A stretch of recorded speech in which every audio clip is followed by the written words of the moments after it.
How to find the Zoom recordings. Hey guys, welcome back to the channel.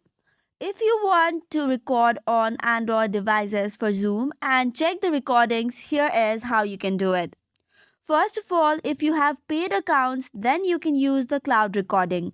Since Zoom does not support the local recording on Android, however, if you have a paid Zoom plan such as Pro, Business, or Enterprise, you can join a meeting, tap on the bottom right corner, select Record to Cloud, and the recording will be saved in the Zoom cloud.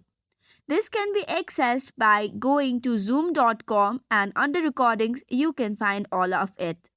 However, if you have free accounts, then you can use your phone's inbuilt screen recorder.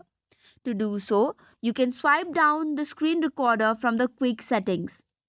Once you do so, you can start the screen recording and then stop recording when you are done.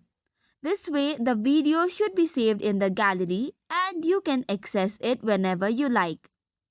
However, the participants must be notified if you are recording, especially for the privacy reasons. So that is all for today's video. For more such contents, do not forget to hit the like and subscribe button. Thank you and keep watching.